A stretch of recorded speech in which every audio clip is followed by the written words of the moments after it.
Para naman po samahan tayo sa Yay na Friday. May mga ihahatid din sa ating chika at balita sina Star Wars artist Natalie Apollo at Rahil Gatali. Good morning, kapatid!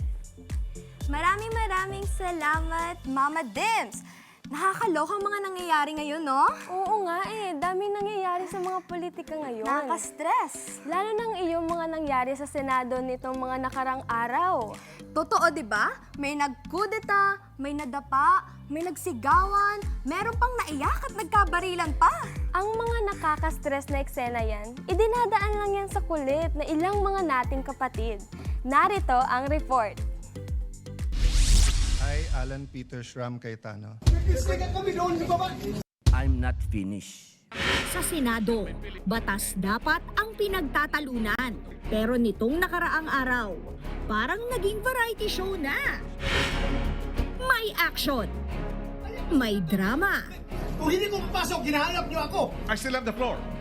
May suspense. We are allegedly under attack. At may iyakan na pang finale week. Walang ni isa sa inyong nangamusta sa amin. Sabi nga ng ilan, ano ba ito? Sa Netflix? Wala talagang patawad ang mga Pinoy pagdating sa online memes. Eto na nga, ginawang video game ang eksena sa hagdan.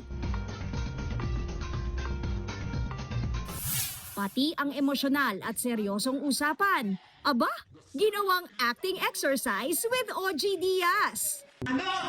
The Senate is under attack. The Senate is under attack. Si Mama Ogs, natawa na lang. Pero laban dyan si Direk Joey Reyes na humingi pa nga ng 12 slots. Ito pang laugh trip. Ginawa ng screenplay ang moment ni Senator Pia. Siguro po para sa inyong mga wala dito. Pero para sa amin na nandito, napakaraming nangyari. Takot na takot po ako na kailangan ko na magpaalam sa mga anak ko. At yung staff ko, 2 pintuan ang pagitan ko sa putukan. Yung staff ko na si Claire, na 20 years na sa akin, nandun siya sa labas. She has a 12-year-old son.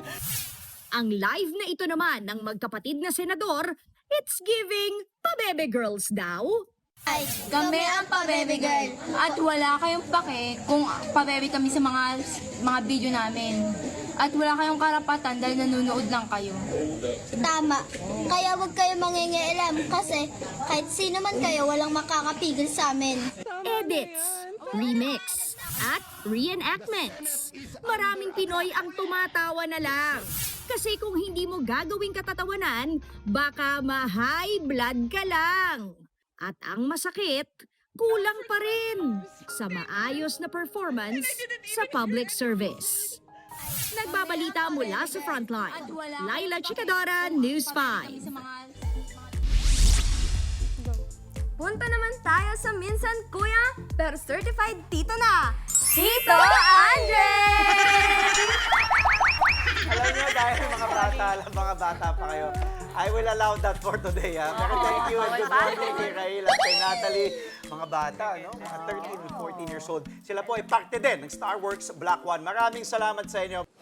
Mga kapatid, Dimples Romana po, maging maalam at may pakialam sa mga napapanahong issue at headlines. Mag-follow na po at subscribe na sa social media pages ng News 5.